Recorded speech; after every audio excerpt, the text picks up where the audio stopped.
Hey there, aspiring guitarists. Today it's guitar talk time, and let me tell you what I'm going to cover. I'm going to cover a cleanup in my way over 100 videos. I'm going to talk about a baritone ukulele and why I think it can help guitarists, especially beginners. I even have a video on using a ukulele uh, for younger people. That's how I started my granddaughters off. I'm, I had a video about three Les Pauls and which one I was going to sell. Well, I sold it, and I'm going to tell you how that went. And then I'm going to have a shameless plug for the channel. So let's dive right in. Let's start out with a baritone ukulele. Now, there, this is a baritone ukulele. Okay, let me give you an idea. Ukuleles come in different sizes. Typically, soprano, concert, tenor. If you look over my head back here, they're in a row. Let me see if I can get my finger. That one right there is a soprano. The one in the middle is a concert. The Martin on the end is a tenor. This is a soprano, and it's tuned differently than a guitar, and you're going to see why I'm talking about that. And I hope this helps you understand how I go forward and how it can help with not just a beginner or a young child.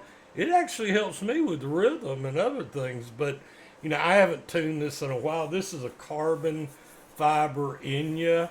I started all my grandchildren and my sons off to help their grandchildren with these little carbon fiber Enyas.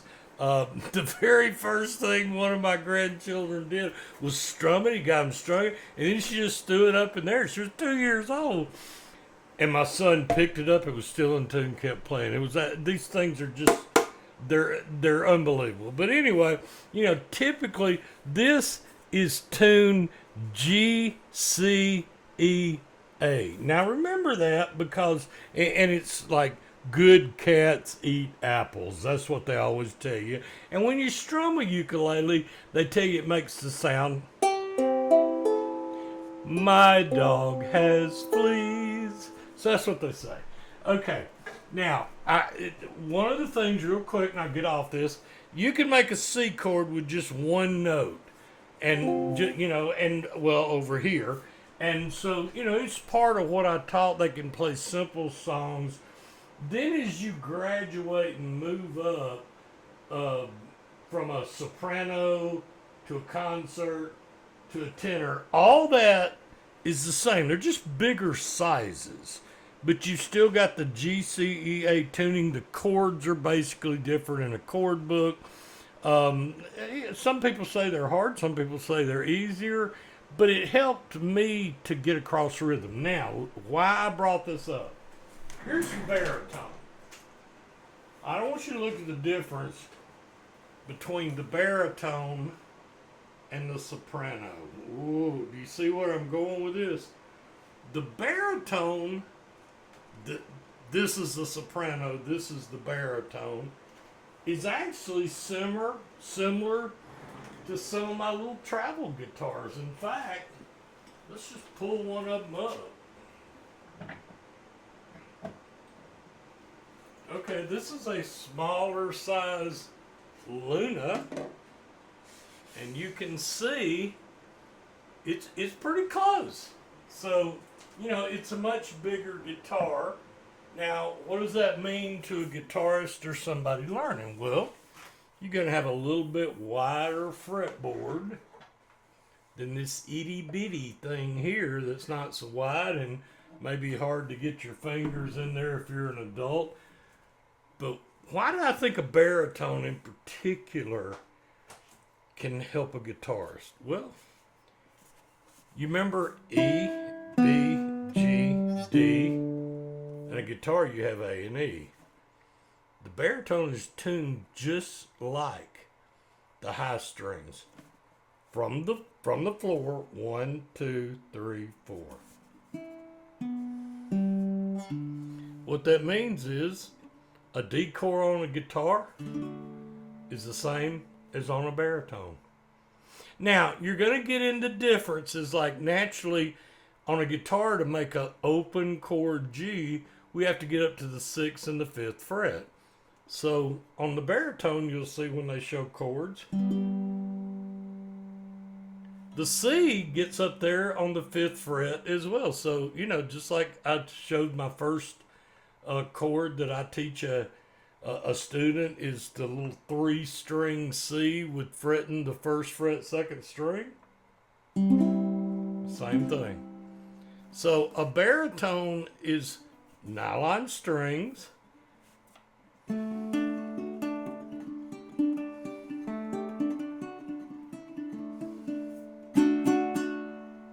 Yeah, it's still got a little bit of a ukulele sound, but it's a deeper sound than the Hawaiian pineapple ukulele. But it can really help.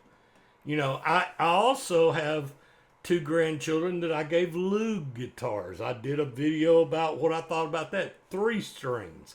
It's a 3-string small guitar for children. But it's the same 3 strings as a guitar. E, B, G. A baritone ukulele just adds a 4th string. E, B, G, D.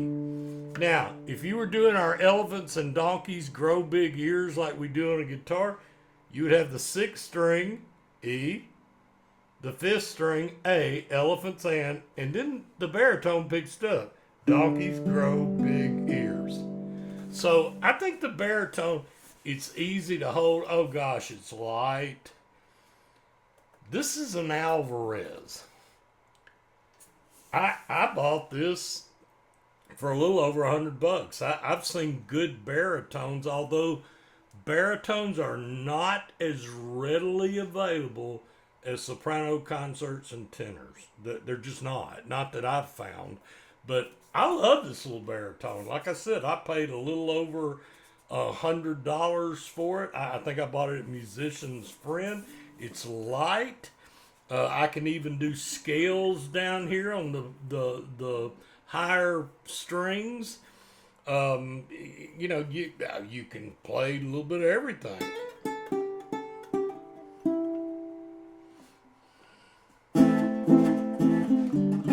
Whoop.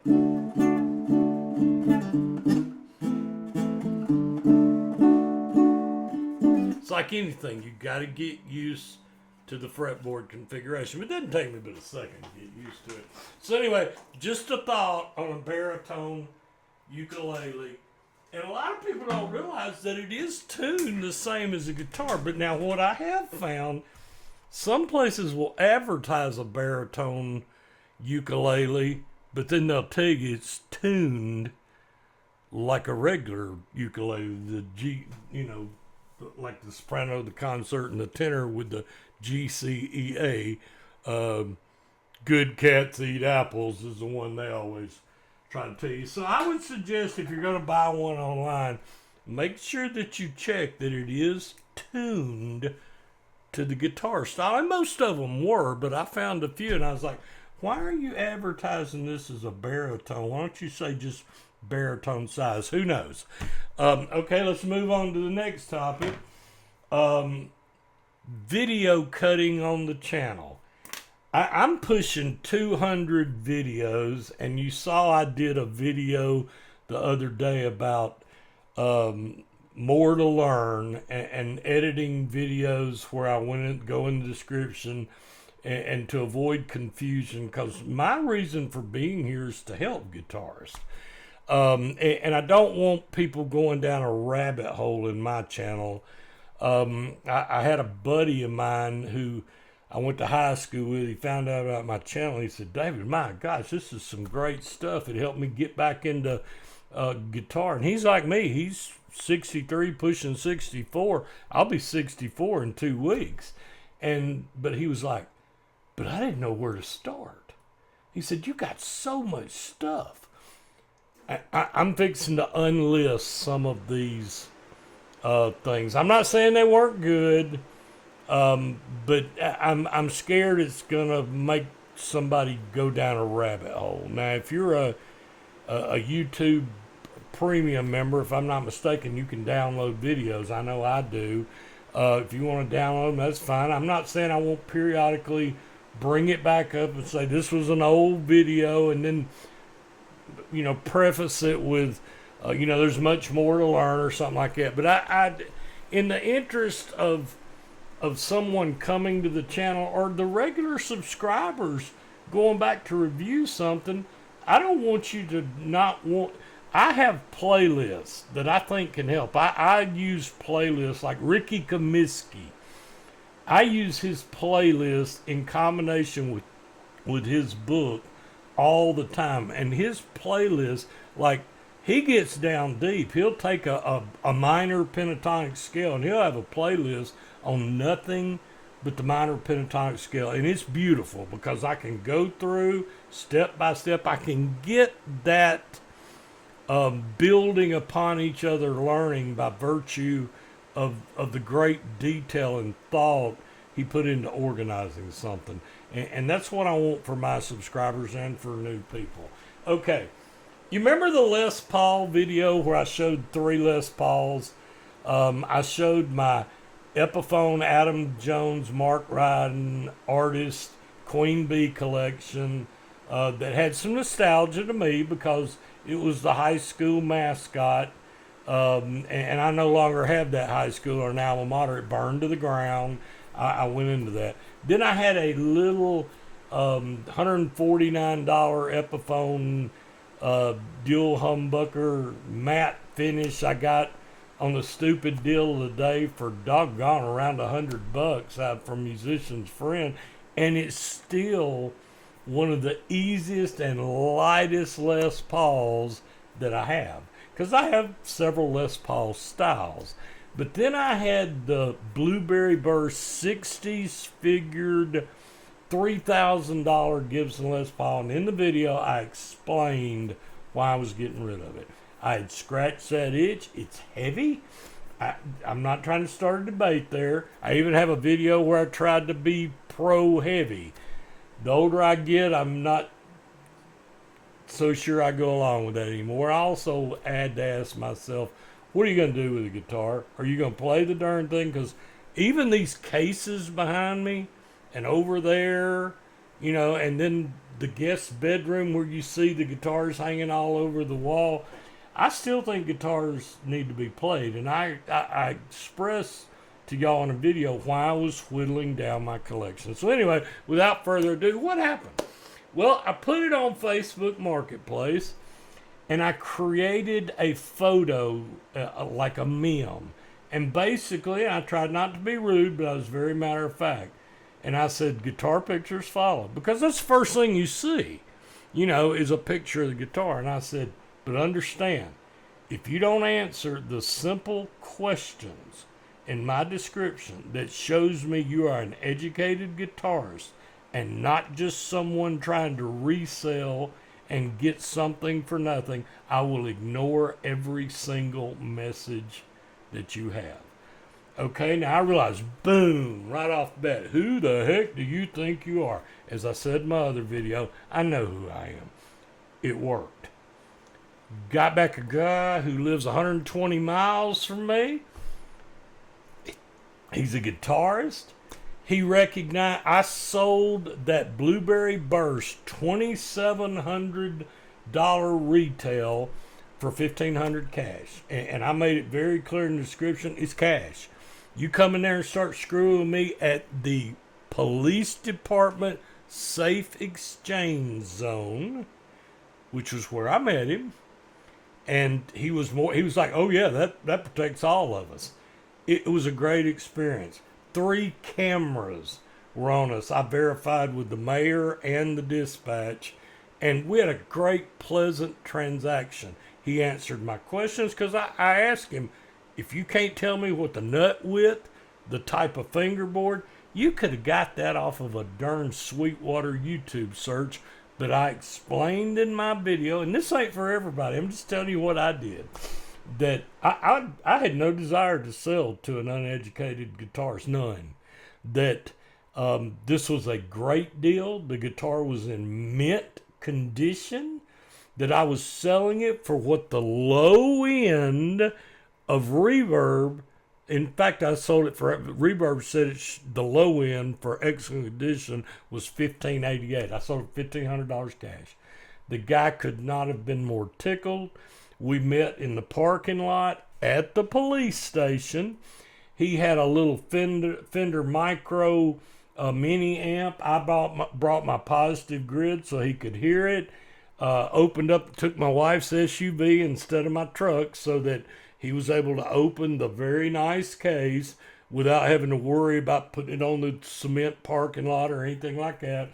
I pushed that back out of the way. He very carefully got it out, played it. He hadn't made 4-bar chords. This guy went to Georgetown and majored in music. He hadn't made 4-bar chords, so he was like, oh God, I love it. It's everything you said, man. He handed me cash money right then. Oh no, count it. We counted it in front of the police. Then he showed me his custom Telecaster he had, which I was enthralled at. It was a great transaction. So I'm still not shipping guitars, and I'm not telling you not to. I know that many people ship guitars and do fine. Good. I'm glad. It ain't for me. I'm not doing it that way. So the Les Paul, I trimmed, I whittled down a little bit. I'm going to be whittling down to more. Here's the things that you can't sell. These little travel guitars and things like that. If you look at the black one in the back, that's an Epiphone Pro 1 that I got on the Stupid Deal Day. It's one of the best sounding guitars. Unbelievable acoustic for the money. I got it at the Stupid Deal Day for under $100. I've already given 2 of them away. And I hang on to it in case somebody comes over when we have our get together outside, needs a guitar to play. Those are hard to sell. No, if you can buy something that sells for $149, if I'm not mistaken, brand new at Musician's Friend. If you can get it brand new for $149, people aren't going to give you much for a used one, even if it's been hanging in mint condition. And to me, it's not worth the time it takes to make the list. And I'd rather brighten somebody's day in their heart. I had a buddy over here I've got an acre and a half of property, and he's got all kind of Bobcat and all kind of equipment. He did I had to replace my entire septic system. He did that. He does decks. He does everything. And he plays guitar. And he's got a 3-year-old child. Well, one of these little ones I gave to him for his 3-year-old child. Man, you talk about, he was like, man, that's the best tip I've ever got. That brightened my day. So I tried putting on Facebook, giving away a guitar. What happens then is I found out you get people that want to get it just to resell it. I'd rather brighten a kid's heart with a guitar. So, it's hard to sell, and I got more of them up here, lower end guitars in my book. I'm not saying you can't do it. To me, it's been a great source of pleasure to have a guitar someone can play when they come over, things of that nature. So anyway, moving on. Okay, the last part of my guitar talk today. Well, let me back up for a second. When I talked about cutting videos, I hope to make more videos that are more structured. I'm still not giving you lessons. I am not. Let me tell you something I am going to do. I think very highly of Den Lopez and Ricky Comiskey. Very highly. I've never personally met either one of them. Heck, Ricky's in the United Kingdom. But he is one of my guitar-worthy sites. Den Lopez and I have exchanged a couple of emails. He does learning guitar secrets and beginner guitar, and I think the world of him. He's one of these that when you're frustrated, man, he has a knack for just showing you how to do it. Ricky Comiskey actually has a book, both printed and that you can get off Amazon, and he also has an ebook that has the link to every one of his lessons, like I talked about. And he does lives. I cannot encourage you enough to like and subscribe those two people. I am in no collaboration with them at all. They're just that good. So what I am going to do, and I certainly don't want to rain on their parade. I'm not going to ask their permission. I'm a journalist. I know that I can discuss something when it's in the context of learning and information, as long as I don't try to do the whole thing, although I wouldn't have a problem asking them. But I'm going to take a couple of their teaching videos and I'm going to show it as a screen recording, and I'm going to pause it. I'm going to make comments, and I'm going to tell you why I think they are such great resources that I think you should make them a part of your journey. I mean, they're really that darn good. Okay, with that, I'm going to bring my very last topic up. Subscribing. And thanks. There are so many of these great YouTubers, and I get it. A lot of them are making a living on YouTube. They really are. And they start almost every video or within seconds. Please like and subscribe. It really helps the channel. It's a way you can support the channel. Some of them, or you can buy merchandise, or we have channel memberships, or buy something from our guitar stuff, or do this. Please like and subscribe. I beg you, like and subscribe. If you want to show support for the channel, blah, blah, blah. Are you already tired of me talking about it? I get it. But I do like and subscribe. If they're going to take the time to put out something, even if I don't agree with every bit of it 100%, I'm going to subscribe. Now, the ones that I want to see a lot, I click that little bell and change it to a colored black bell that I want all notifications. I don't even know how that impacts me. I look at YouTube analytics, and I told y'all in one of the videos a couple of weeks ago I was going to start asking you to like and subscribe, and I didn't. I just didn't. I shared with you how much money I made. First check I ever got, and I've had this channel up over about 6 months, I guess. I got $153 because you don't get a check until you reach $100. A lot of that had to do with 1 or 2 videos that got watched a tremendous amount of time. Since that $153 I achieved that in June, didn't get paid till July, I'm up to $52 now. That's fine. I'm grateful for that YouTube pays me anything. I've explained why I went ahead and monetized the channel. I can buy a guitar book. I can do something that helps the channel. Why wouldn't I? Blah, blah, blah. So, in the light of me asking you to like and subscribe Ricky and Den, please like and subscribe mine. I'm not going to get rich off this. It's not why I do this. But you know what? I had a couple people, they always, my friends, they'll go, man, I love your channel. I remember when you taught us in high school when we played football. And they're like, are you making any money? And I tell them, they go, you're kidding me. And and I go, look, you got to have thousands upon thousands of subscribers to make it a living. And those people that work their butt off to produce that kind of content and do that, more power to them. I enjoy the videos, and I always like and subscribe. So I'm going to make a shameless plug. Please like and subscribe. And I'm going to go one further that I hope I never do again. You know, I don't prominently have that little thanks button on my videos. I think you'd have to click the ellipsis on the right. But I'm going to go ahead. I'd just like to be able to say that somebody did it. Somebody click the thanks button, and I don't know what it'll let you send. Send me a quarter. Send me $1. Yep, I did it. If you want to jump ship, I just like to see if it works. So anyway, to those of you that do like and subscribe, like everybody else, and it really does mean a lot. Well, I'm new at this. I guess it does mean a lot because you make more money, it seems to me, like when people like, the video. And I'm just glad you're here. I hope it helps. I hope being transparent, letting you know how much money I have made.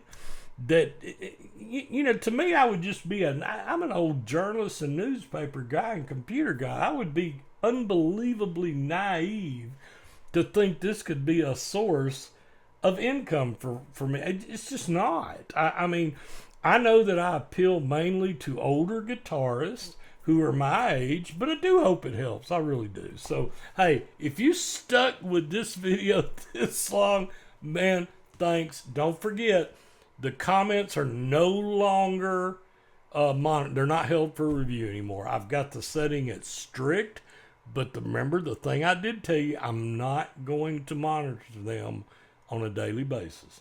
I hope people are decent to one another. I told you in a past video, if you need to get a hold of me, click on About on the channel. There's a place on there where it says View Email. Send me an email. And that is something that I monitor. It pops up every day. So, and I'll do the best I can to answer your question. And I do ignore all the people that do that and try to tell me they're a YouTube consultant and they can help me grow my business and earn six figures. Go help somebody else. That's not why I'm here. So I hope your guitar journey is blessed. And like I always say, and I mean it, happy picking.